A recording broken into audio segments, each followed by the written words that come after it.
Why would anyone buy a bull that couldn't fight, couldn't breed, and wouldn't obey? Caleb Foster didn't know. He just knew that when he looked into the bull's eyes. Something looked back, but later that night, when the bull blocked a falling beam from hitting Lily, Caleb began to wonder, what else could he do before we begin this unforgettable story? Would you mind sharing where you're from in the comments, and if stories of love, loyalty, and second chances move you? Please give this video a like and consider subscribing. The wind rolled cold and low across the Livingston Plains that morning, carrying the bite of approaching snow. Montana's sky was a sheet of dull gray, heavy with the kind of silence that comes before a winter storm. December had settled into the valley, and with it, the season of livestock auctions, when ranchers sold what they no longer needed to make room for what they still hoped might work. On the outskirts of town, nestled in a stretch of fenced prairie just west of the Yellowstone River, stood McKinley Ranch. It was a place of weathered red barns, frozen troughs, and creaking wooden gates. Inside one of those gates, separated from the main herd by 3 layers of wire, stood a bull named Bruno. Bruno was 3 years old. His body was large and solid, though not as bulky as others his age. His coat was a soft, charcoal brown with a patch of white between his eyes. His horns curled forward with strength, but his eyes, deep, steady, and oddly calm, held no fire. He had been raised for rodeo work, bred from a line of champions known for their fury and fight. But Bruno didn't fight in every arena. He had failed to charge, failed to buck, failed to rage. When the gate opened and the crowd roared, Bruno would stand still or walk in circles, ignoring the shouts, the spurs, the chaos. His trainers had tried every trick: spurs, isolation, hunger. Nothing worked. Bruno would not rage. To Harvey McKinley, that made him worthless. Harvey, the owner of the ranch, was a tall, broad-shouldered man in his early 60s. His beard had turned to frost years ago, and his skin was sun-leathered and tight across sharp cheekbones. A lifetime of raising bulls had left his back stiff and his patience thinner than most Montana ice. Harvey wasn't cruel, but he was practical. There was no room on his land for animals that didn't earn their keep. He stood at the fence, arms crossed beneath a thick canvas jacket, staring at Bruno with narrowed eyes. 3 years of feed for what he muttered, his voice like gravel, a lump of meat too polite to kick. Bruno stood at the far corner of the pen, not in fear or shame, but with that same quiet stillness that had frustrated every man who tried to train him. Harvey spat into the frozen dirt and turned to walk away. "We're hauling him to the winter auction in Livingston, end of the week," he said aloud to no one in particular. "He's someone else's problem now." The decision was final. Elsewhere in town, tucked in a quiet residential block lined with bare trees and picket fences dusted in snow, a little girl sat by her bedroom window. Her name was Lily Grace. She was 10 years old, small for her age, with long auburn hair tied back in a lopsided braid. Her skin was pale, her lips thin, and her eyes large and hollow, like 2 dark wells that never quite reflected what they saw. Lily hadn't spoken much in almost a year. Her father, Captain Daniel Grace, had been a firefighter, a local hero, known for his calm voice and unwavering bravery. He died the previous spring while battling a massive wildfire that tore through the Bitterroot forests. The town mourned him. There was even a plaque in the firehouse, but Lily didn't need a plaque. She needed her dad since that day. She'd stopped talking to her classmates, stopped playing with the neighbor's dog, stopped singing in the car. Her mother, Mary Ann, tried everything. But the only thing Lily clung to now was a spiral-bound sketchbook filled with drawings of animals. She sat by the window now, sketching with a dull pencil the outline of a horned animal. She didn't know why she drew bulls that morning. She had never seen one up close, but there was something in their shape, solid, grounded, that felt safe. Lily shaded in the space beneath the creature's eye, giving it a softness that bulls weren't supposed to have. She didn't know it yet, but the animal she imagined would soon be real, would soon stand before her in silence just as she did now. Both of them out of place in a world that didn't know what to do with gentleness.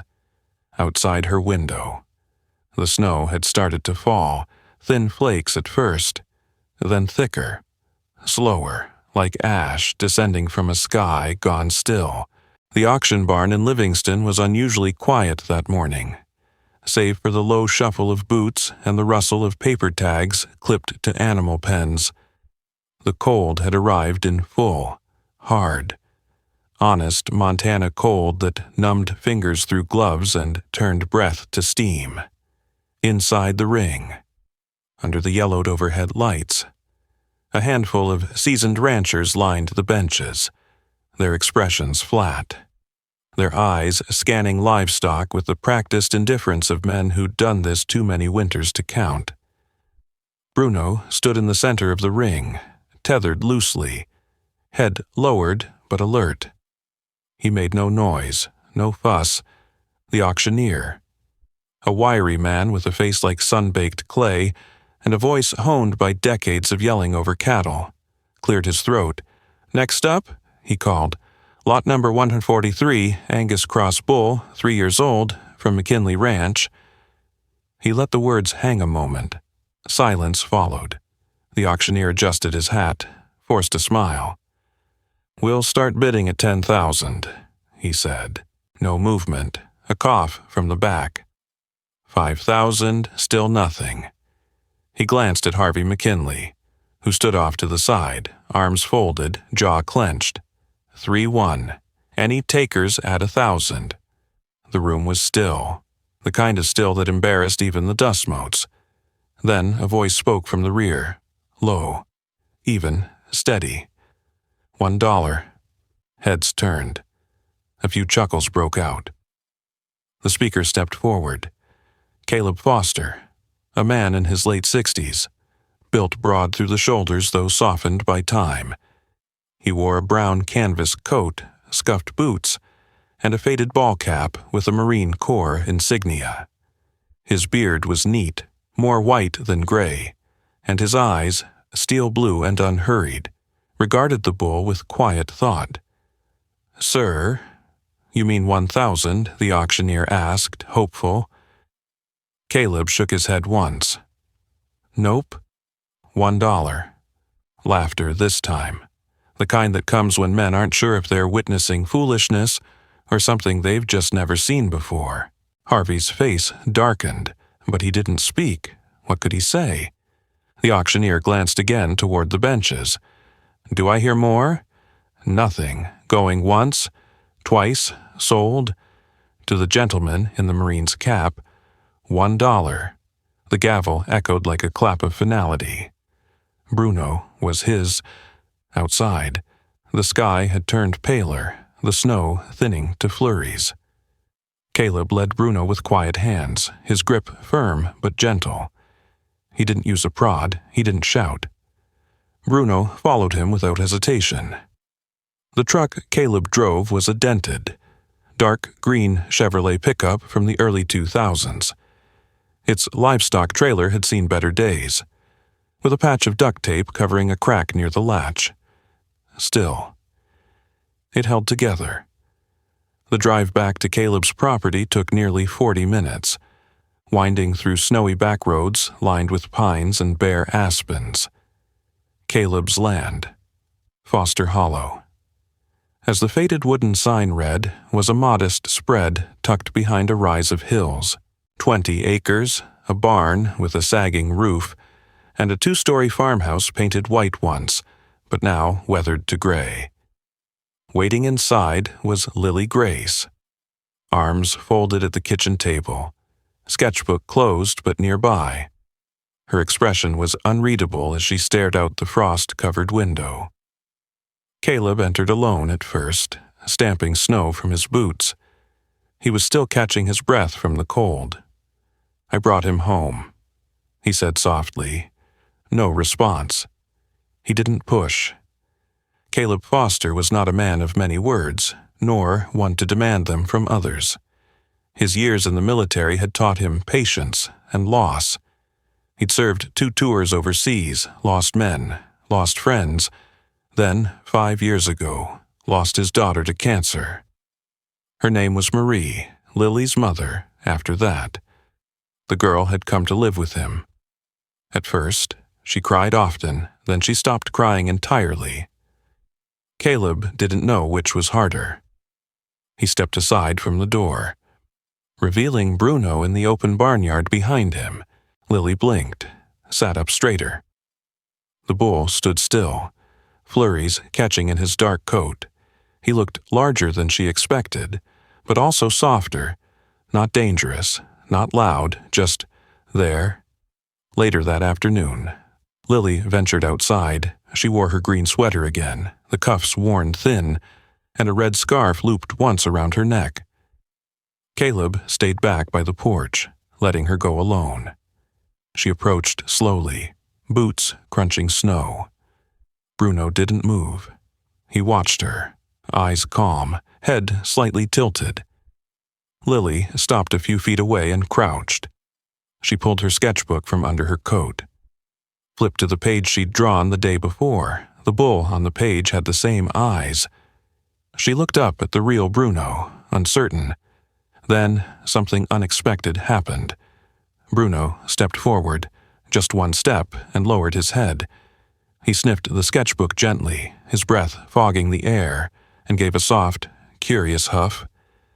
Lily's lips twitched, then, without warning, she laughed. Just a soft burst of air, surprised, like a child startled into sunlight. Caleb, from the porch, turned his head quickly. He hadn't heard that sound in nearly a year. Lily didn't say anything, but she didn't need to. That night. Caleb poured a single cup of coffee and stood at the kitchen window, watching Bruno settle into the barn. He thought of how silence sometimes needed company, not words. And maybe, just maybe, he thought, this quiet bull wasn't broken after all. Winter in Montana did not pass gently. The snow lingered in hard-packed drifts along the fence lines, and the wind, always present, came down from the mountains like a whisper that had turned sharp. But in the quiet fields of Foster Hollow, something soft and unexpected was growing, though not in the soil, which lay frozen under a white crust, but in the silences between footsteps, in the space between a girl and a bull. Bruno had been with them for nearly a month. He had gained weight, noticeably so. His ribs, once visible under a winter-dulled coat, were now hidden beneath a sleek hide that shimmered dark bronze in the rare midday sun. His gait had changed, too. There was a confidence in how he walked now, a grounded calmness, as though he had stopped shrinking from a world that never wanted him and started pressing gently back. Each morning, Lily would bundle into her green sweater and the too big wool coat her mother had left behind when she passed.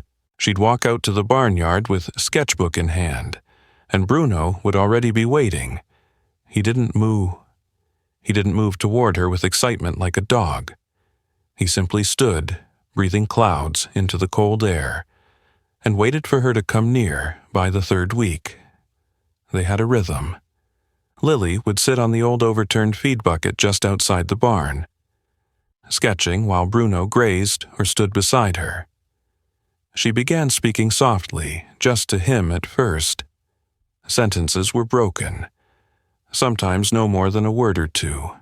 "Cold today. Your nose is warm. That one's you," she'd say, pointing at the drawing in her book. And Bruno, in his own way, listened, Caleb had noticed. He was not a sentimental man by habit. But something about Bruno's presence had begun to unsettle the hard edges in him. Each evening, after supper, he would sit in the small den beside the wood stove and write short notes in a spiral-bound notebook. Bruno followed Lily without being called today, or stood between her and the road when the mail truck passed. One entry read simply, "I think he knows when she's sad." It was in early January, on a morning brittle with frost, that Lily spoke to Caleb for the first time in months. She had walked back inside after feeding Bruno and lingered at the kitchen doorway. Caleb, in his usual spot at the stove stirring oatmeal. Looked up. "Grandpa," she said, her voice quiet but steady. Caleb froze. His hand stopped mid-stir. "Yes," he answered, trying not to make the moment too heavy. She hesitated. "Bruno likes apples." A beat passed. "I'll make sure we keep some on hand," he replied, his voice a little hoarser than usual from then on. It was as if a door had been left slightly ajar. Lily didn't flood the house with words, but she began to use them. First to Bruno, then Caleb, and slowly even at school, though only to those she trusted. Her third-grade teacher, Ms. Clarissa Rowe, was the first outside the family to notice. Ms. Rowe was in her early 40s, with tightly coiled dark hair, always clipped back in a pencil bun, and reading glasses that hung around her neck on a beaded chain. She had a gentle but firm demeanor and an unfailing memory for her students' stories. Since the fire, she had watched Lily drift behind her eyes like a child underwater. But one afternoon, Lily approached her desk and held out the sketchbook. On the open page was a full drawing of Bruno, standing beneath a pine tree, a small heart etched near his hoof. "This is Bruno," Lily said. "He listens." Miss Aude Rowe knelt to eye level. "Tell me more about him," and Lily did from that day. Bruno's name became a quiet legend in Miss Rowe's class.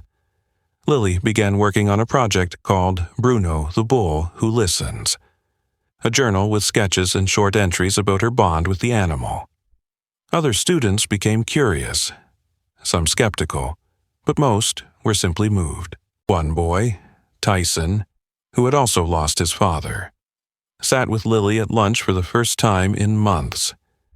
There was even talk of bringing a photo of Bruno to school for show and tell, though Caleb had to politely decline a request to bring the real bull to the playground in the evenings. Caleb and Lily began a new tradition, journaling together, while Lily wrote short sentences next to her drawings. Caleb added to his own record of Bruno's behavior. He tried not to think of it as a scientific endeavor, but there was something undeniable about how the bull responded to emotion. When Lily was tense, Bruno stood still. When she was happy, he moved freely.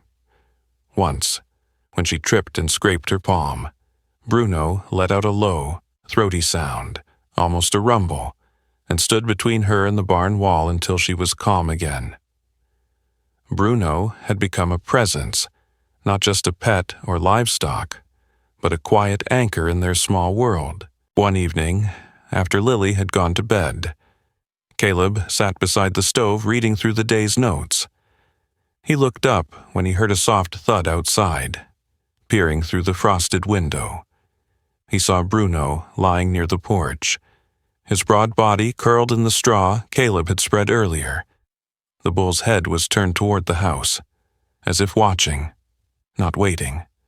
And Caleb, for the first time in years, whispered a prayer, not of desperation, but of gratitude. He hadn't saved Bruno. Bruno, somehow, was saving them. The snow had begun to melt in patchy ribbons along the gravel driveway of Foster Hollow, leaving behind slick mud and the scent of thawing earth. Winter's grip was loosening, though Montana didn't surrender all at once. Gray skies lingered, and the wind still cut clean through the trees, but the silence was softer now, more patient. Inside the barn, Bruno stood in his usual place, near the open half-door that looked out onto the pasture. His eyes were calm as ever, and his head dipped slightly, listening. In front of him, a circle of children, most from Lily's third-grade class, stood holding printed sheets of poetry in their gloved hands. Lily stood beside Bruno, one hand resting on the bull's shoulder like it had always been there. The idea had been Miss Rose, the schoolteacher whose gentle, bookish presence had become a quiet force in town. She had short, tightly curled black hair and always wore long scarves looped twice around her neck.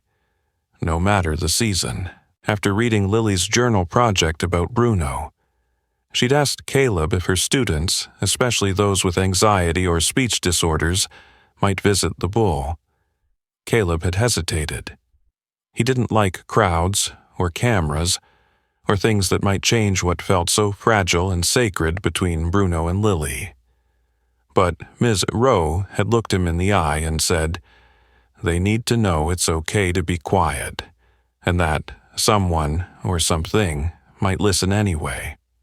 That day, she brought 6 students to the farm, one of them being Miles Jensen, a shy, freckled boy with a stutter who rarely spoke above a whisper. Miss Rowe filmed just a few moments. Miles standing in front of Bruno, reading one stanza from a Robert Frost poem with trembling hands, while the bull lowered his head, eyes half closed, as if he were taking in every word. She posted it that night. No hashtags, just a caption. "A bull who listens.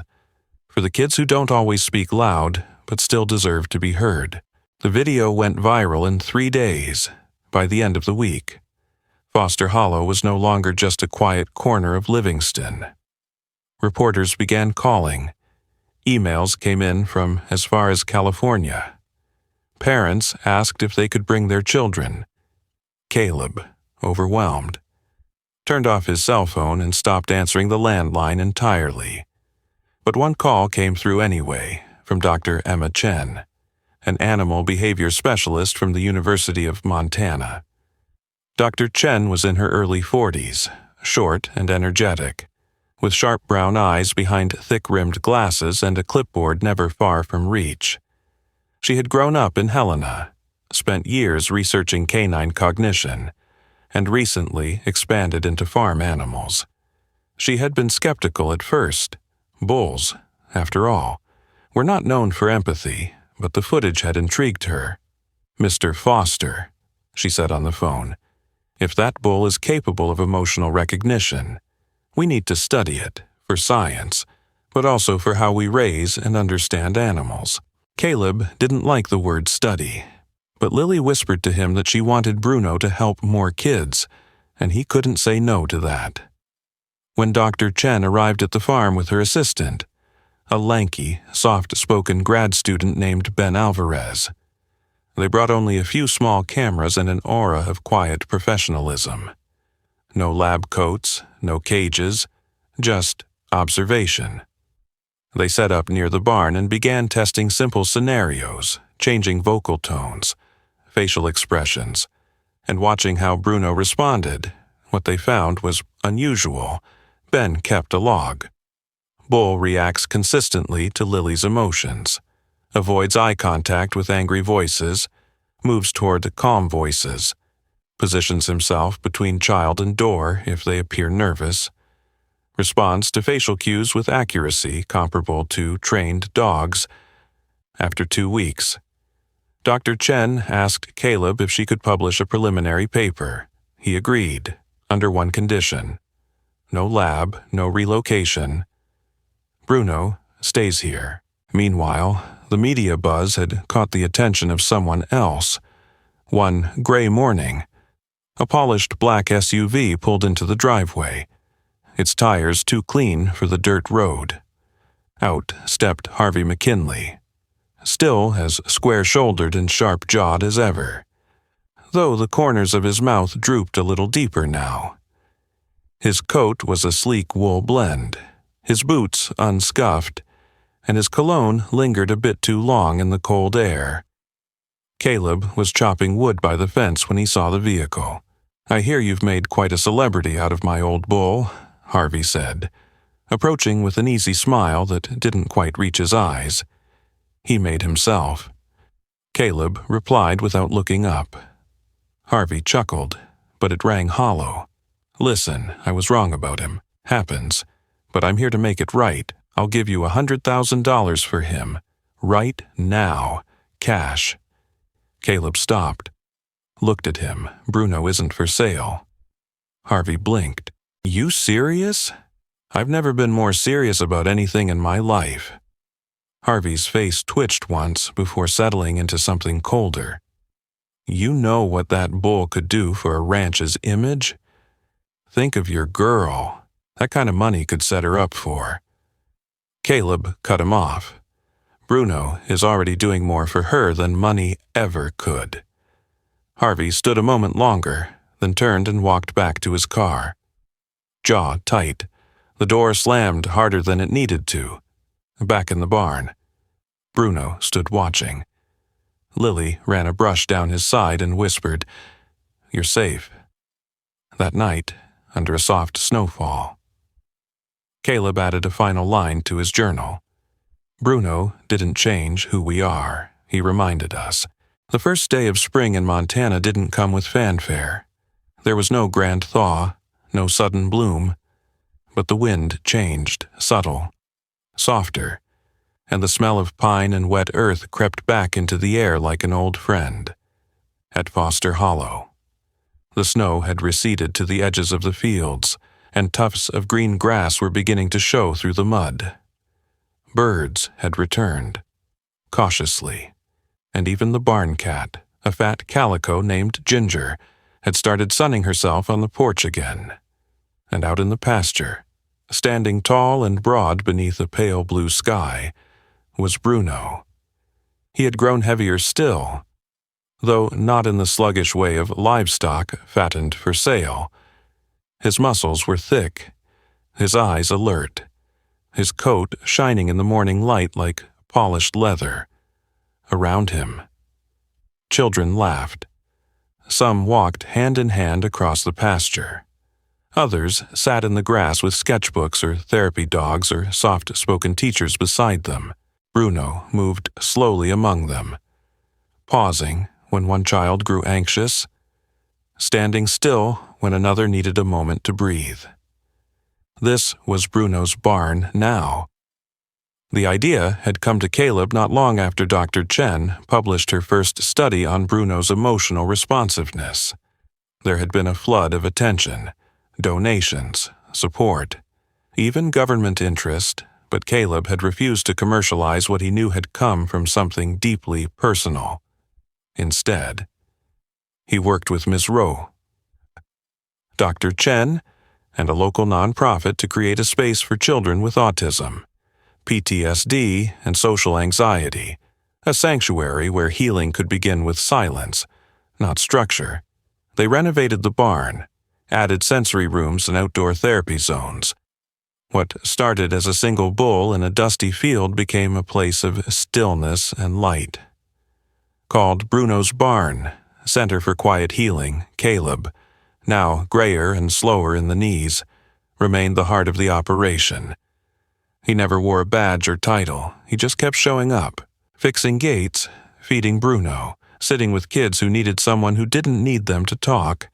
And Lily had grown. She stood taller now, nearly to Caleb's shoulder, and had let her auburn hair grow long again, often braided loosely down her back.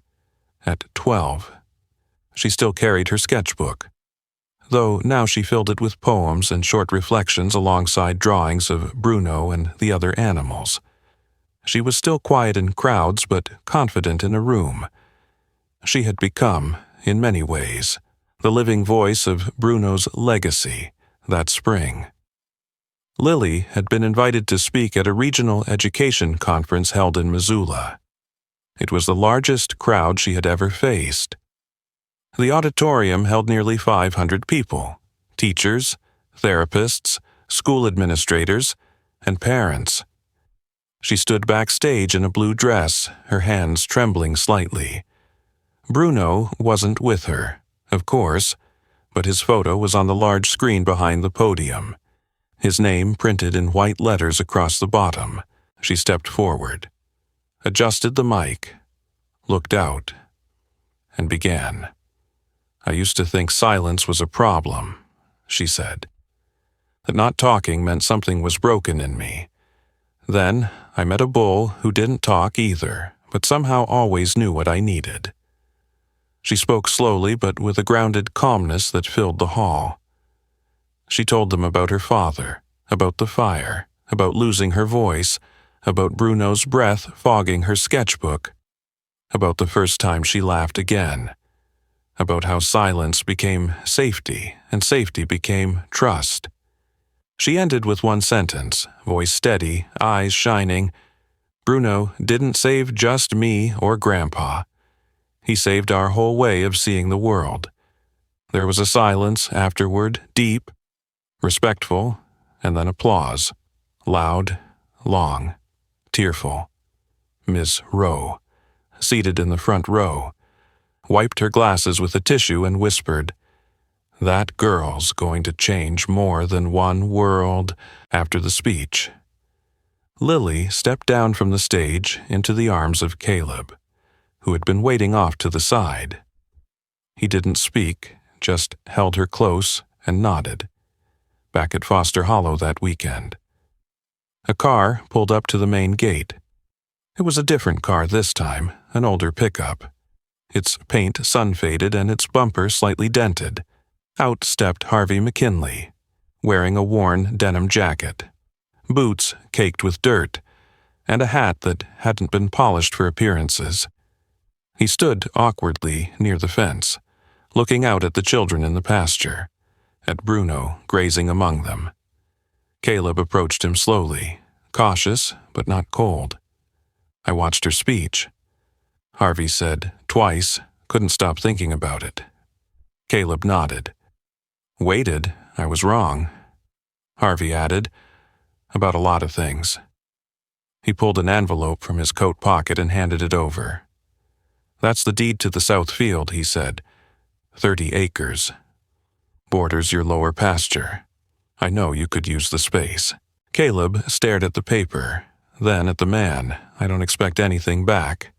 Harvey continued. "But that bull, he taught me something, about value, about how wrong a man can be when he thinks he's always right." There was a pause. Then Caleb extended a hand. "Thank you." Later that afternoon, as the sun stretched long across the hills, children gathered around Bruno in the meadow. They braided flowers into his halter, pressed their faces into his warm side, whispered secrets he never repeated. Lily sat beside him, her sketchbook open on her lap. She didn't draw.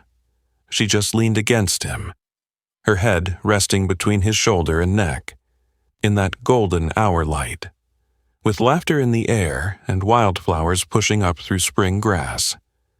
Bruno stood like a statue carved from love and patience, a living monument to everything the world had nearly thrown away. Sometimes, the greatest miracles come not in thunder or light, but in the quiet presence of something, someone, we once deemed unworthy. Bruno wasn't fierce, he wasn't loud, and he wasn't what the world expected, but he was exactly what one little girl, and so many others, needed. His gentleness reminded us that God doesn't always work through the strong or the bold, but often through the humble and the quiet-hearted. In a world that often celebrates noise, Bruno was God's whisper. So if you believe that everyone, no matter how broken, how overlooked, deserves a second chance, then maybe you've already seen a miracle in your own life. Maybe you are one. Share this story with someone who needs a reminder that love heals, silence listens, and God never stops using the unexpected for His purpose. Leave a comment below if this touched your heart. Type Amen if you believe that God still works through the gentle ones. And don't forget to like, subscribe, and join us for more stories of hope, faith, and quiet miracles. May God bless you and everyone you love.